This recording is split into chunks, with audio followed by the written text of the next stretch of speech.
I was just thinking about psychics. I've been to a psychic before. It started out first as like a coworker was talking about how she went to this psychic. And then I went with her one day and didn't really like partake in the reading, so to speak, but I went to just, accompany her. And I went to this lady's house. Her name's Judy. And Judy had a dog. And so I sat outside on the back deck with the dog while my friend was getting her reading. And then we, stood around. We were there for a long time, just chit chatting. And this lady, this woman by the name of Judy, she was like um, almost like an organic good soul, I would say. Okay, that's how I would describe her. Definitely being taken advantage of, like most of us are, by our children. So her children were taking advantage of her, and she was often babysitting for her grandchildren. But she was, uh, I don't know if she's still there or not, but she was a very good, I would say she's a good soul.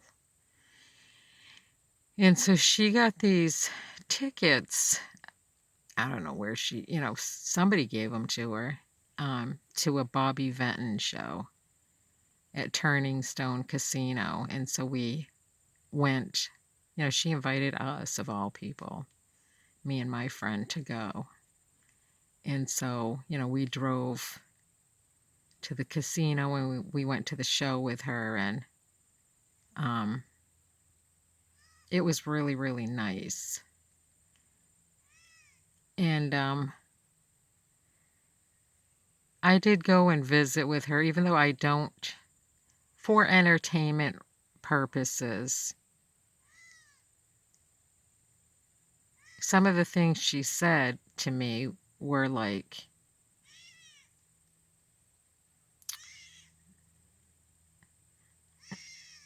sometimes when those birds make those sounds, I swear that's like a little cat in a tree, like a kitten, but that's a bird for sure.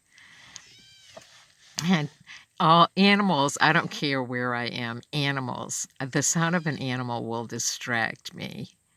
Total attention goes off the human and onto the animal. And that is the way it is with me. I don't care where I am. If I'm walking in a parking lot and a dog, I can hear a dog barking, I will stop in my tracks until I like find out what direction that dog's bark is coming from, or a whine, or whatever's going on with the dog. I will stop in my tracks. Um, so anyways, Judy became, like, she became like a friend, okay? She's a good soul.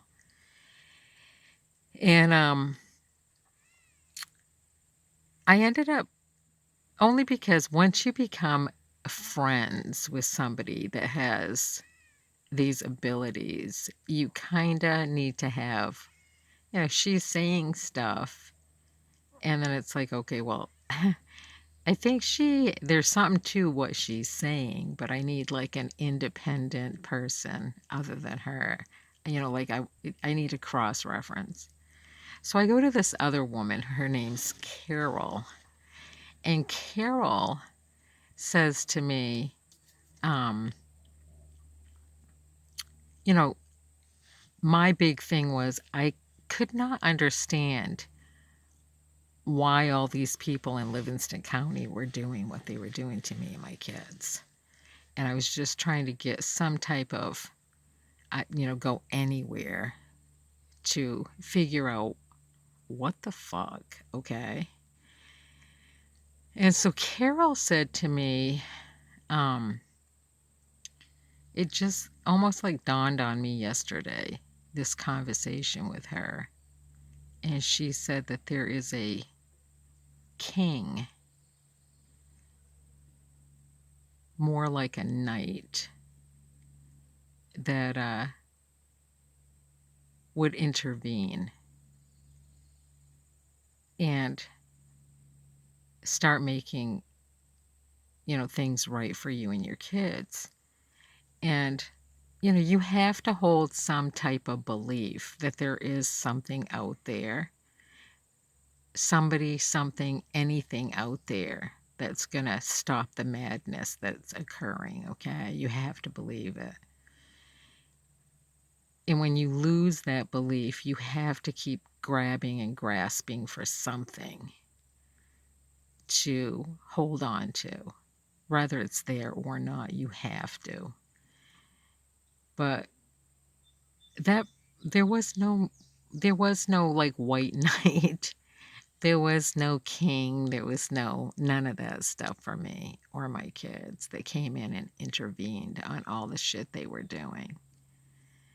And I think that's where I've lost a lot of hope, because you're holding on and continuing on with every day, and the bullshit just keeps rolling in. And while it's all going on, you're holding on to some type of belief that somewhere along the line somebody's going to intervene and put a stop to it. And that never occurred. Not for me and not for my kids. And so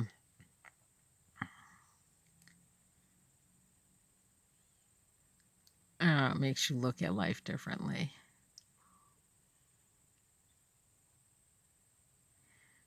And so ever since I was a little kid, I believed in things that are not discussed in modern day.